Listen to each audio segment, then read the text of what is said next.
আসসালামু আলাইকুম। মাশাল্লাহ, আজকে হচ্ছে অনেক দিনের আমার একটা ছোট স্বপ্ন ইনশাল্লাহ আল্লাহ তাআলা পূরণ করছেন। আপনাদের সকলের দোয়ায় এবং ভালোবাসায় আমি আমার প্রজেক্টটি সম্পন্ন করতে পারছি। আজকে সকাল সকাল বের হয়ে পড়ছি।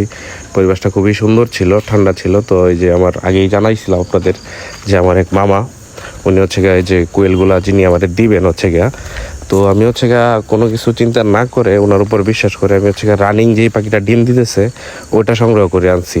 তো আমি আসলে এই পরবর্তীতে অনেকের কাছে শুনছি যে এটা ঠিক হয় নাই, অনেকে প্রতারণা করে।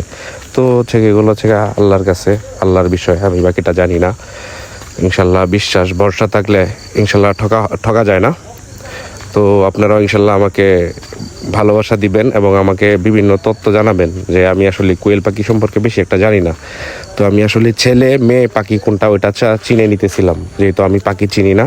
আমার হচ্ছিল ওই মামার ছেলে, ও আমারে বুঝাই দিতেছিল যে হচ্ছে গিয়া পুরুষ পাখিগুলোর মধ্যে লম্বা লম্বা বাদামি কালার টান থাকবে আর মেয়েগুলোর মধ্যে হচ্ছে গিয়া কালো কালার ফোটা ফোটা থাকবে।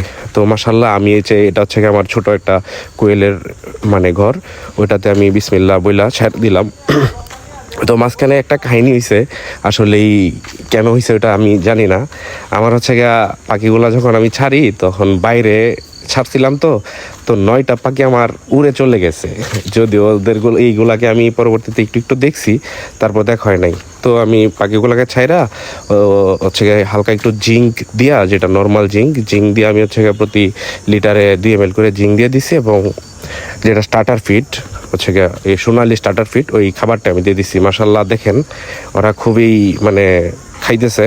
আসলে আমি ভাবি না এই যে এরকম খাবে। তো এটা হচ্ছে গিয়ে যে আমার কোয়েল পাখিগুলা। তো ভাই সবাই দোয়া করবেন। আসসালামু আলাইকুম।